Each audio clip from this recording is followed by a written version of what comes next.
What's up, everyone? Alex Corey here with cultivatedchange.com. We are walking around the stream bank at the East Asheville Soccer Complex today, and I wanted to go over a bold statement. I'm going to say this is going to be on the most impactful type of exercise you can do over your entire lifetime. I'm a massive fan of walking. Just walking. It's probably one of the most studied and most agreed upon forms of beneficial exercise for literally everything. We're going to go over some of the details and why I build it into all my programs and walk every day coming up.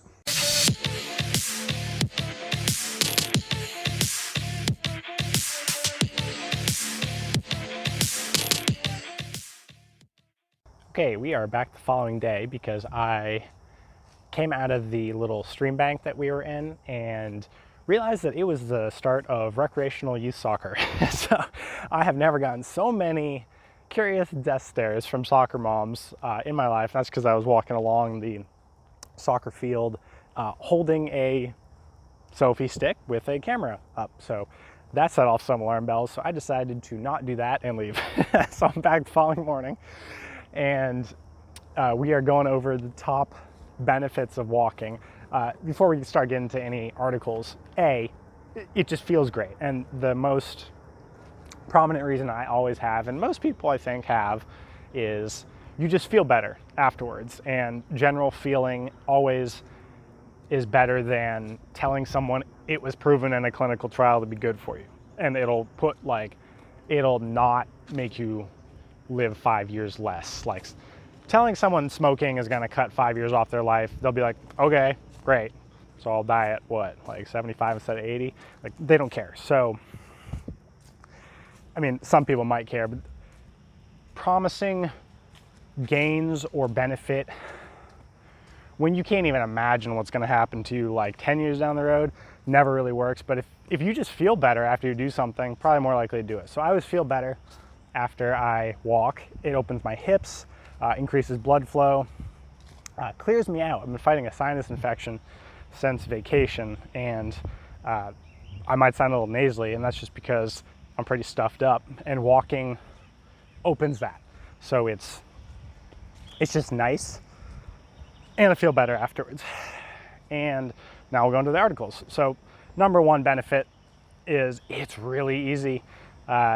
10 minutes, 3 times a day. It's actually better to do it smaller amounts at time, but more frequently. So postprandial, after eating, walk 10 minutes, just exit wherever you're eating and go for a walk. Like, you don't have to go to a park, you don't have to have special shoes, you don't have to get ready. It's not like going to the gym, which makes it infinitely more accessible. And right after you eat, we'll do a couple things. Avoid that blood clumping flow to your stomach, a la post-Thanksgiving meal, where you just feel like you want to go to sleep. So you avoid that food coma because you keep blood flow to your brain and your extremities instead of it all rushing to your stomach to help digestion. It helps if you don't overeat. So eat till you're full or not hungry anymore instead of just cramming food down, and then go for a walk. And that will, because you're using your muscles, give your body a place to put what you just eat. So if you, doesn't matter if it was fat or carbs, so that glucose and those triglycerides will immediately be shuttled to muscle to be used as fuel or to replenish glycogen that you are burning, as they should. So this is why resistance training is so important. You want as much muscle as you can because it is the best reservoir for food particulates and substrates to go into. And that's the definition of metabolic health. So improves metabolic health. Whenever people say high triglycerides or high fasting blood sugar, this is what metabolic health is. So whenever you eat, you want that food to be broken down, and that broken down, so either triglycerides or free fatty acids or glucose from carbohydrates and fats, or vice versa, to go somewhere. You do not want them floating around your bloodstream. That's what a blood test is measuring when you go to your doctor once a year and they tell you you have high triglycerides and high fasting blood sugar, and that is a recipe for disaster. That means you have food floating around in your bloodstream, and when things float around your bloodstream, they're more likely to get oxidized, which just means when you hear oxidized, think corruption. Just think corrupted.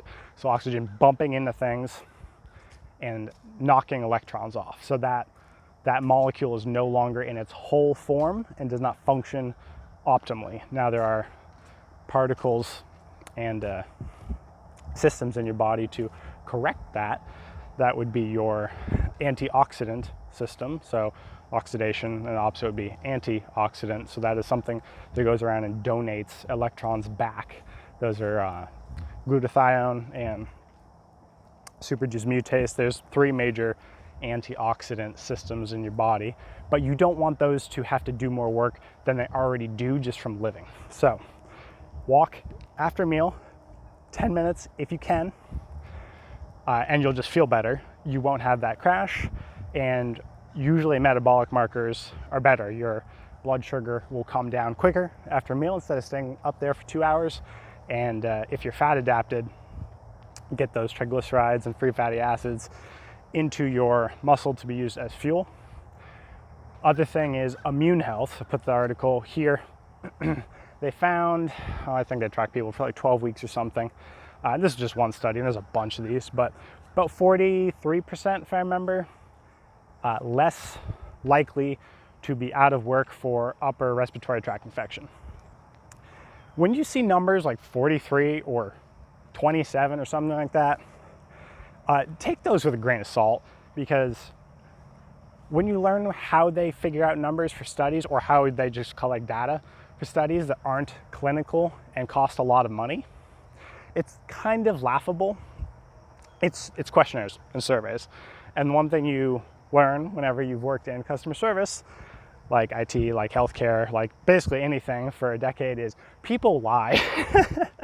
And they lie really badly on surveys. So people always over-report how healthy they are, over-report how many vegetables and fruit and water and how much they exercise, and under-report how much crap they eat. So whenever you see a number like 43%, that's obviously not accurate. Just think less or more than if they didn't. So if you see 27% increase, 43% increase, think it was better than if you didn't.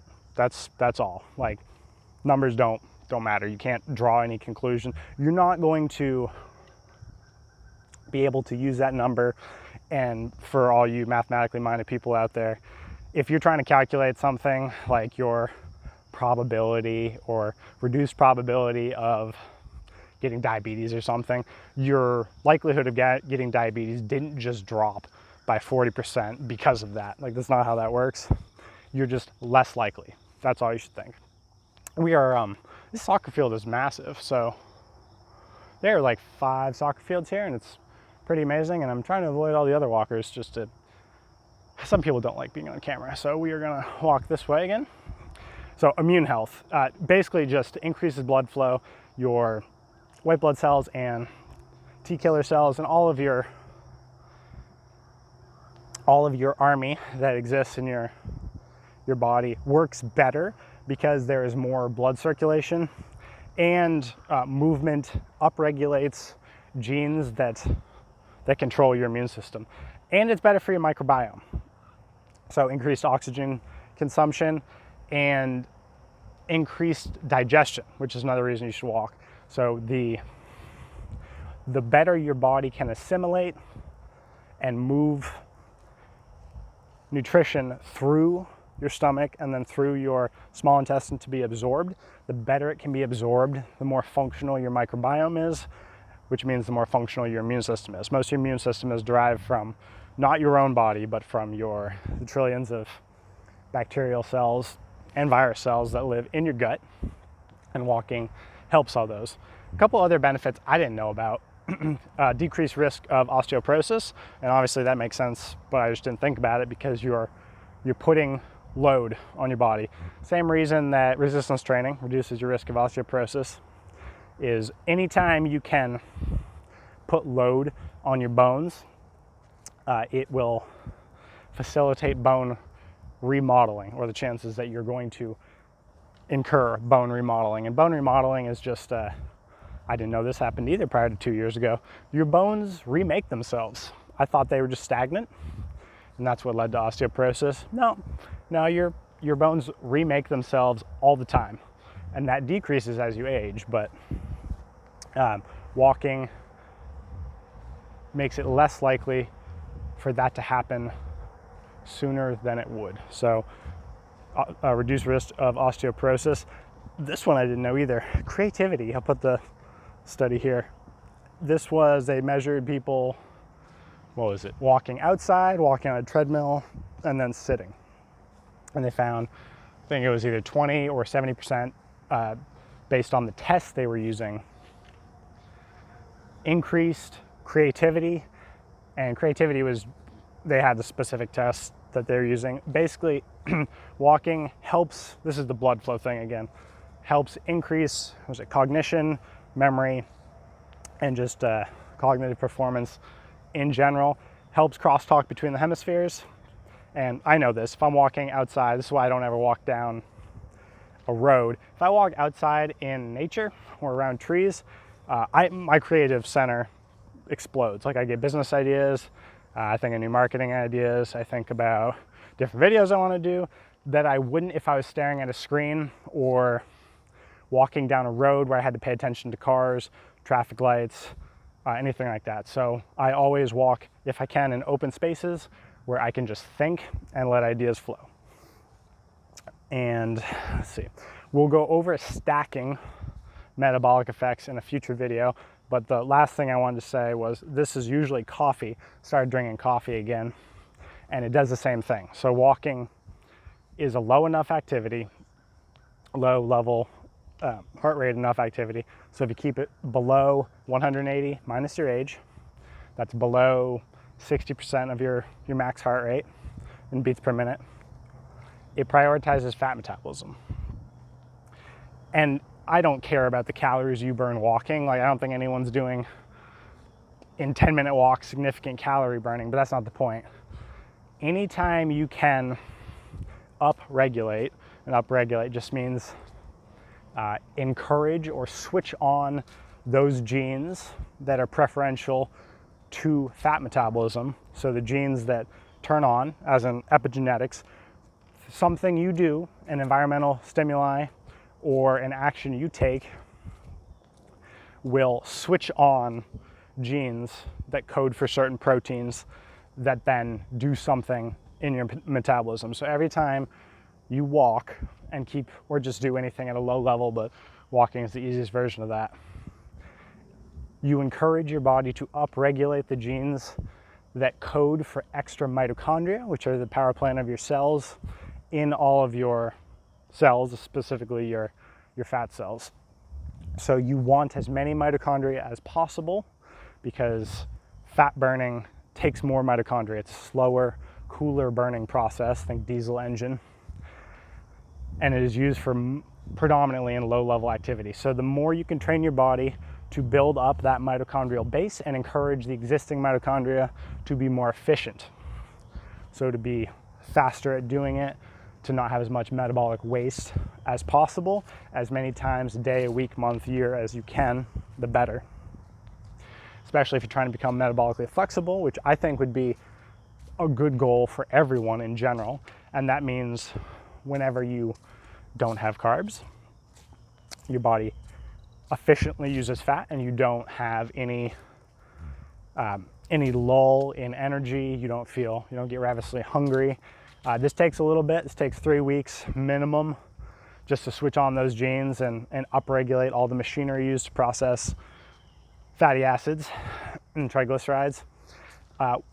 Walking also increases fat liberation. This is the same thing coffee does, which not only does it prioritize metabolism and burning of fat, it actually will signal to your body to move fat out of your liver in the form of triglycerides, that's a storage form of fat, and get them into free fatty acids, which are the floating form of fat, in your bloodstream. So the first step is always getting it out of storage. And that's kind of the hard part. That's the end goal. So that's what Primal and the Primal Health Coach program and all that is really, really good for. Most people's bodies don't metabolize fat well because we just eat too frequently. There is no reason for your body to expend stored energy that it thinks is necessary for survival if you're eating. So the hormones insulin and glucagon are counter hormones. Insulin's a storage hormone. Whenever you eat, insulin goes up a little bit to move that food substrate into cells or into storage. And that's necessary. But the problem is, and glucagon on the other hand, is the opposing hormone that your body releases, or your liver, pancreas releases, whenever there isn't energy available in your bloodstream and there's no food coming in. So if you didn't eat and you need energy, glucagon tells your liver to release stored energy. Now, if you're not fat adapted, this will be glycogen. This will be stored carbohydrate in your muscle, and you got about 150 grams of it in your liver, and it will use that first because that's the quicker burning one. But if you are fat adapted and you have the necessary machinery and you have trained your body to use fat as an equally desirable and actually preferential fuel source, you are more likely to release stored fat from your liver and your adipocytes and release that in your bloodstream and burn it. So it's all about what signals you're sending to your body and what you have trained it to do. That takes about 3 weeks just to get your body used to doing that. So that's what my 21-day program starts to do, is basically teaches you on how to get more machinery going in all your cells, increase your mitochondria density and the efficiency of them. So if you want to go low carb and just see what it's like to not be hungry a lot, which is great for weight loss, you can. And then afterwards you can go back to eating whatever your normal, hopefully non-processed diet is. But that's just a couple benefits of walking. I've ranted long enough. This was my second attempt at the video, because the first one basically was just me ranting the entire time. But walking has too many benefits for you to not. You can also do a real mild bike, or just anything where you should be able to breathe through your nose, unless you're talking to a camera, and hold a conversation with someone at the same time. That's a pretty good indicator of the level of heart rate you should be at. And this does get easier. So some people can pull that off jogging. Some can pull it off with a pretty quick jog. As you get more efficient at movement in general, and your oxygen capacity increases and your heart rate decreases in general, you can still stay in that range when you're moving quicker. So at a higher paced bike ride, and that's why it's important to train at higher intensities always, just so you get more efficient at doing it, and so you can consistently burn whatever type of food you ate and not have to worry about being hungry regardless of what type of exercise you're doing. And that's all possible. It might take a couple months for you to get all those benefits, but once you get them, well worth it for a lifetime of effortless body composition. Until next video, guys.